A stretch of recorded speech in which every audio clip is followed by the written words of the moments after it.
우리 함께 사도신경으로 신앙 고백 드리겠습니다. 나는 전능하신 아버지 하나님 천지의 창조주를 믿습니다. 나는 그의 유일하신 아들 우리 주 예수 그리스도를 믿습니다. 그는 성령으로 잉태되어 동정녀 마리아에게서 나시고 본디오 빌라도에게 고난을 받아 십자가에 못 박혀 죽으시고 장사된 지 사흘 만에 죽은 자 가운데서 다시 살아나셨으며 하늘에 오르시어 전능하신 아버지 하나님 우편에 앉아 계시다가 거기로부터 살아있는 자와 죽은 자를 심판하러 오십니다. 나는 성령을 믿으며 거룩한 공교회와 성도의 교제와 죄를 용서받는 것과 몸의 부활과 영생을 믿습니다. 아멘. 오늘 우리 함께 부를 찬송은 찬송가 542장입니다. 구주 예수 의지함이. 찬송가 542장을 함께 부르십시다.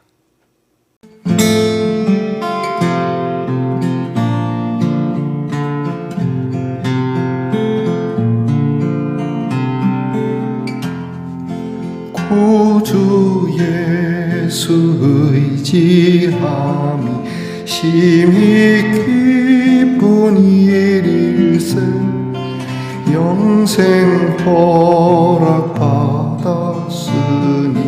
의심하주 없도다. 예수 믿는 것은 받은 증거 많도다. 예수 귀한 예수 믿음 더욱 주소서.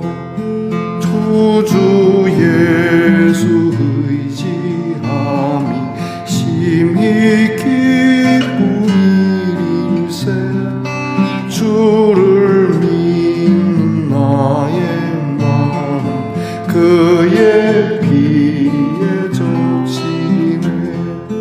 예수 믿는 것은 받은 증거 많도다. 예수 귀한 예수 믿음 더욱 주소서. 구주 예수 의지하여 죄악 벗어버리는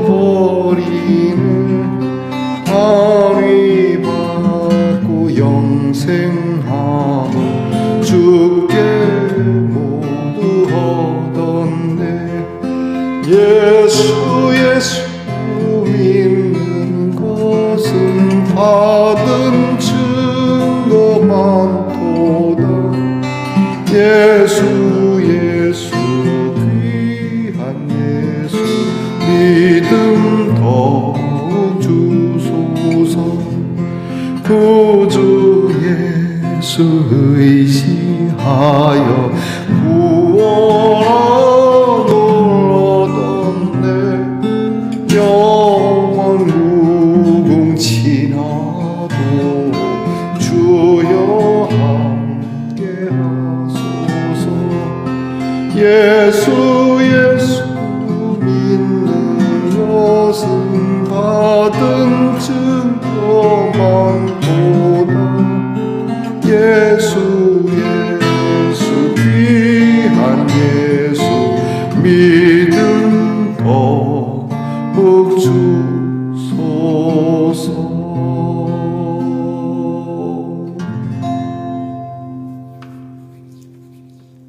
함께 겸손한 마음으로 기도드리겠습니다. 주님의 말씀을 의지하여 주님 말씀 앞에 엎드립니다. 주님 앞에 엎드린 이 시간이 우리의 삶의 자리로 이어지며 매 순간순간마다 주님을 의지하며 주님을 믿으며 주의 말씀에 소망을 두며 주님께서 우리에게 행하신 귀하고 거룩한 그 구원의 은혜를 생각하며 살아가고자 합니다. 어제의 믿음 십자가 앞에 묻어놓고 다시 오늘의 믿음을 가지고 시작합니다. 매일매일 우리에게 주시는 믿음의 증거들을 가지고 주님 앞에 더 믿음을 달라고 기도하는 말씀 동산의 성도들이 되게 하옵소서. 예전의 것이 그대로 괜찮은 것처럼 살아갈 수도 있겠지만 이전에 함께 하신 하나님 오늘도 함께 하실 것이며 장래에도 함께 하실 하나님의 그 귀한 은혜로운 일들을 더욱 새롭게 믿고자 믿음을 간구하는 저희들이 되게 하옵소서. 믿음으로 시작하고 믿음으로 마치는 하루가 되기를 원합니다. 무엇이든지 믿음으로 계획하고 믿음으로 실행하는 성도들이 되기를 원합니다. 그러므로 우리의 믿음이 우리를 구원한다 하신 것처럼 이 믿음이 우리의 삶의 바탕이 되게 하시고 신실하며 하나님 앞에서나 사람 앞에서나 담대하고 강하고 씩씩하고 그리고 우직하게 살아가는 말씀 동산의 성도들이 되게 하여 주시옵소서. 오늘도 병 가운데서 아프고 힘들어 혹 믿음이 연약해지지나 않을까 염려가 되는 우리의 성도들을 위하여 기도합니다. 주님, 그 손을 붙들고 믿음을 주시옵소서. 주를 바라보게 하시고 소망을 품게 하옵소서. 이로써 하나님의 치유하심을 보며 우리 모두가 또다시 하나님의 믿음의 증거를 갖는 일이 되게 하옵소서. 그리 기도하게 하옵소서. 주여, 내 아픔이 사람들에게 믿음의 증거가 되기를 원한다라고 하는 기도의 제목이 있게 하옵소서. 우리의 자녀들을 위하여 기도합니다. 공부하는 자녀들이 믿음을 가지고 공부하게 하옵소서. 나라를 지키는 자녀들이 믿음을 가지고 나라를 지키게 하옵소서. 또한 직장에서 애쓰며 수고하는 자녀들의 그 수고의 땀방울에도 믿음이 묻어나게 하옵소서. 멀리 해와 객지에서 우리의 자녀들이 살아가는 모든 발걸음이 헛되이 방황하지 않으며 무슨 일이 되었든지 하나님의 신실하심을 믿고 나아가는 발걸음이 되게 하옵소서. 오늘도 하나님이 주시는 귀한 말씀을 가지고 우리 함께 떡을 뗍니다. 이 귀한 믿음의 양식이 우리를 복되게 하실 줄 믿고 말씀을 듣는 내내 이 떡을 나누는 내내 주님이 오셔서 주님이 친히 먹여주시는 식탁이 되게 하옵소서. 예수님 이름으로 기도하옵나이다. 아멘. 오늘 함께 나눌 묵상의 말씀은 마태복음 11장 2절로 6절의 말씀입니다. 마태복음 11장 2절로부터 6절까지의 말씀을 저와 함께 소리내어 같이 읽겠습니다. 요한이 옥에서 그리스도께서 하신 이 일을 듣고 제자들을 보내어 예수께 여짜오되 오실 그 이가 당신 이오니이까 우리가 다른 일을 기다리오리이까. 예수께서 대답하여 이르시되 너희가 가서 듣고 보는 것을 요한에게 알리되 맹인이 보며 못 걷는 사람이 걸으며 나병 환자가 깨끗함을 받으며 못 듣는 자가 들으며 죽은 자가 살아나며 가난한 자에게 복음이 전파된다 하라. 누구든지 나로 말미암아 실족하지 아니하는 자는 복이 있도다 하시니라. 아멘. 말씀의 동산 성도 여러분, 지난밤 편안히 잘 주무셨습니까? 주님의 이름으로 문안드립니다. 여러분, 오늘은 어떻습니까? 네, 좋습니다. 이게 잔인데요, 하트로 만들어진 잔인데 입구가 되게 재미나게 생겼습니다. 아마도 여기에 향을 넣고 이렇게 방향제로 쓰는 잔이 아닌가 나름 생각을 해봅니다. 무엇이 되었든지 사랑의 모양이라고 하는 것이 중요한 것이죠. 자, 여러분들의 삶에도 아름다운 하트의 사랑의 모양이 있기를 축복합니다. 오늘은 어떻습니까? 좋습니다. 마태복음 58번째 시간입니다. 오늘 말씀에는 세례 요한이 감옥에 갇혀 있고 감옥에 갇힌 세례 요한이 자기의 제자들을 예수님께 보내어서 예수님에 대한 확인을 하는 내용입니다. 곧 예수님이 하나님께서 보내신 메시아가 맞는지에 대한 확인입니다. 교회 역사에 의하면 세례 요한은 이렇게 이스라엘의 무너져가는 모습 속에 이스라엘의 여러 부조리한 일들을 이야기하고 그 중에서 왕궁, 그 최고 권위를 가지고 있는 왕에 대한 심한 도전을 한 것으로 그렇게 알려져 있습니다. 성경에도 나타났듯이 왕이 부도덕하게 행한 일에 대해서 강하게 어필하고 이 일에 대해서 왕은 불편하게 생각하는 정도가 아니라 세례 요한을 제거하고자 하고 결국 의붓 딸의 말을 빌려서 세례 요한의 목을 베게 되는 일을 행하죠.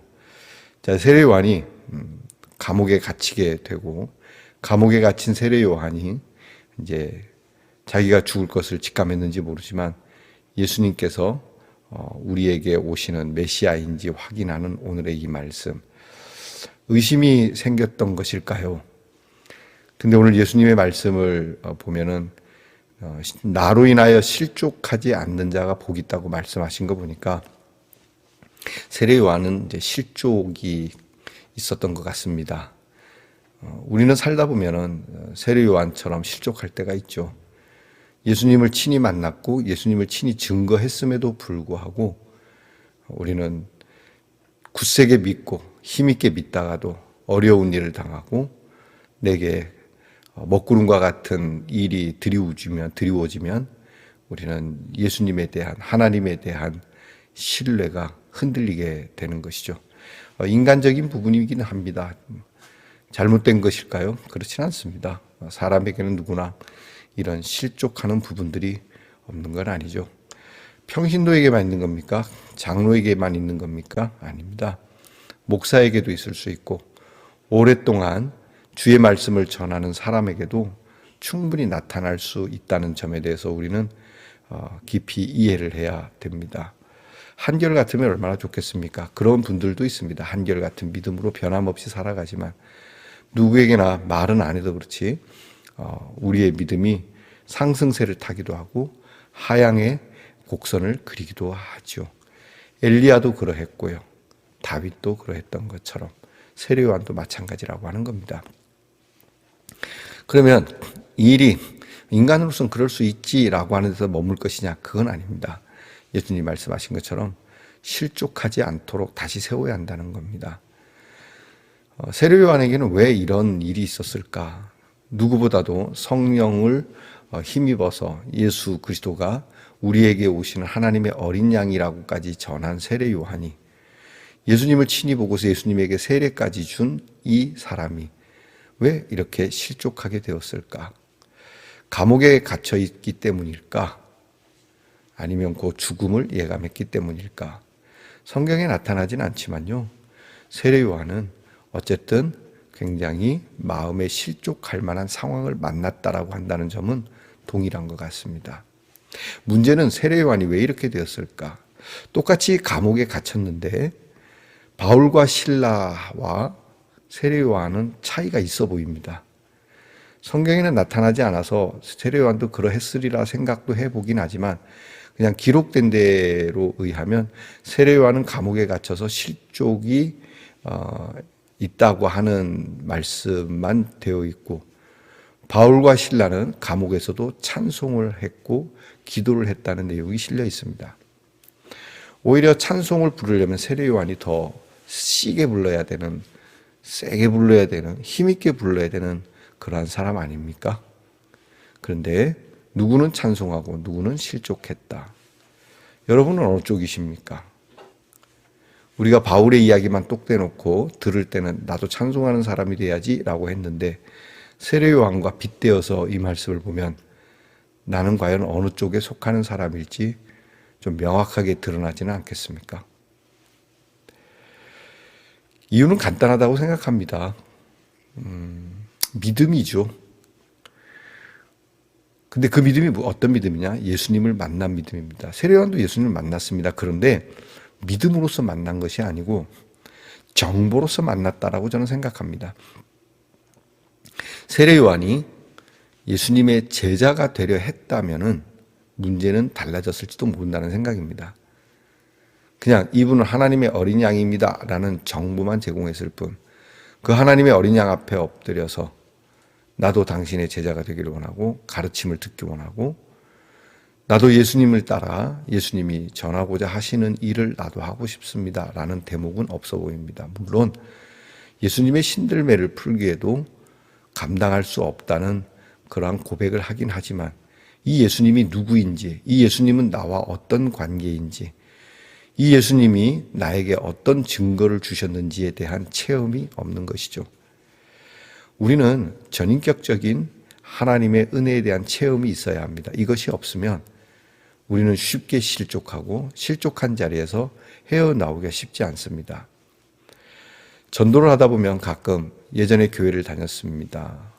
그렇게 대답하시는 분들의 신앙의 역사의 이야기를 가만히 들어보면 어느 순간인가 실족이 있고 그의 실족은 의외로 그가 간증할 만한 신앙의 체험이 없다는 겁니다. 병고침을 받을 수도 있고 무엇인가 문제가 풀릴 수도 있을 겁니다. 그러나 그것이 전부가 아니라 이 예수님이 나에게는 어떤 예수님인가? 이 예수님의 귀한 사역, 십자가와 부활은 나와 어떤 관계에 있는 이것이 분명하지 않으면 우리는 감옥에서 찬송이 아니라 실족할 수 있다라고 하는 겁니다. 사랑하는 성도 여러분, 오늘 저와 여러분이 나는 과연 예수님을 어떻게 만났는가? 그리고 오늘도 어떻게 만나고 있으며 내일은 어떻게 만날 것인가에 대한 깊은 고민과 이해가 있어야 합니다. 오줍지 않은 정보, 그리고 별 볼 일 없는 어떤 가족의 유전적인 것으로 예수를 믿으려 하면 실족할 만한 일을 만날 때 실족하고 예수님께 나아가지 못할 수 있습니다. 오늘 우리는 이 예수님이 행하신 일과 예수님의 특별히 십자가와 부활에 대한 나의 간증, 나의 체험이 있어야겠다라고 하는 이 일로 여러분이 오늘 하루 정말 진지하게 기도하지 않으면 다시는 기회가 없을 거라고 하는 마음으로 이 하루를 보내시기를 축복합니다. 기도하겠습니다. 하나님, 우리에게 믿음의 증거를 많이 주셨음에도 우리는 쉬이 낭망하고 그리고 실족하고 심지어는 절망까지 하기도 합니다. 하나님, 오늘 우리의 믿음을 새롭게 하시고 우리에게 주신 십자가, 그 은혜, 그 사랑, 나 같은 죄인 살리신 하나님의 은혜, 그것만으로도 실족하지 말아야 할 충분한 이유가 된다라고 하는 이 믿음을 갖게 하옵소서. 예수님 이름으로 기도합니다. 아멘. 하늘에 계신 우리 아버지, 아버지의 이름을 거룩하게 하시며 아버지의 나라가 오게 하시며 아버지의 뜻이 하늘에서와 같이 땅에서도 이루어지게 하소서. 오늘 우리에게 일용할 양식을 주시고 우리가 우리에게 잘못한 사람을 용서하여 준 것 같이 우리 죄를 용서하여 주시고 우리를 시험에 빠지지 않게 하시고 악에서 구하소서. 나라와 권능과 영광이 영원히 아버지의 것입니다. 아멘.